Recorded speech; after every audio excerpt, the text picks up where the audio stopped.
to some, angels to others.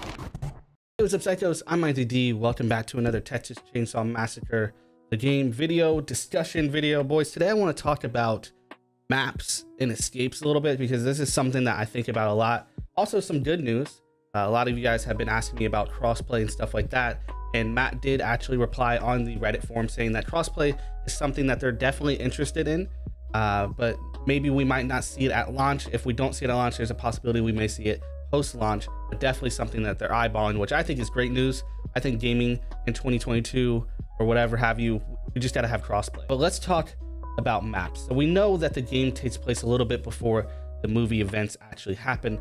And we know that a majority of this game is going to be focused on the first film. We haven't seen anything about anything from the other films coming into the game yet. It's a huge hope. Obviously, all of us want all those awesome Leatherface skins and maps and stuff like that. But from the first film only, there's not a lot to choose from. So that's what gets my brain rattling a little bit, exactly how all this stuff will work. Some of the key locations that we could possibly see in the map. The first one would be the graveyard from the opening scene with that iconic shot. We have the gas station, obviously, the main house, and then the farm slash barn that's behind the main house, and then the main road as well. But like I said, there's not a lot there to choose from. Now, the first thing that comes to my mind is just a huge map, but that leaves us with only one map.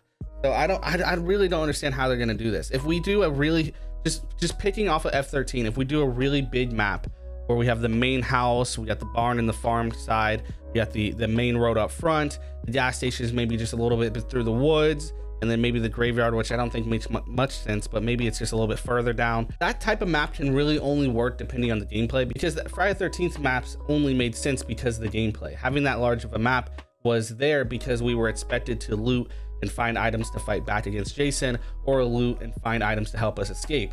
I don't know if that's exactly how that's going to work in TCM.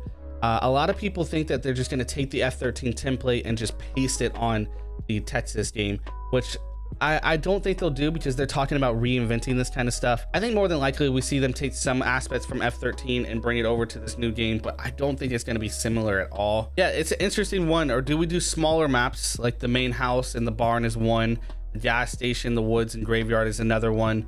That's the biggest question I have, is how does content look when we're only using the first film? Which brings up the question of escaping. Majority in the films, they really only escape with the final character making their way to the road, getting in some car, I believe. I definitely do need to brush up on the films again. It's been a while since I've seen them, but I just don't know how exactly that's going to work gameplay wise and what that would look like. Maybe us completing a few objectives, which leads us to maybe unlocking some sort of gate that allows us to get to the main road that triggers a cutscene or something like that. There's so many questions from this one teaser, which is awesome, because I definitely love talking about this stuff. So please comment down below all your thoughts on this and how you think it's going to work. What do you think about crossplay? What do you think about the maps? What do you think about how we escape? There's also the option of maybe killing the family as a way of winning, but I don't know how many people would like that. Let me know what you guys think down below. If you enjoyed this video, make sure to slash that like button. If you like what I do here and you want to support, become a member of Slasher Gang for as low as $1 a month. Unlock exclusive perks and videos. Don't forget to subscribe with notifications set to all so you don't miss out on more horror gaming videos like this one. Till then, don't do drugs, don't have sex, and oh yeah, don't die.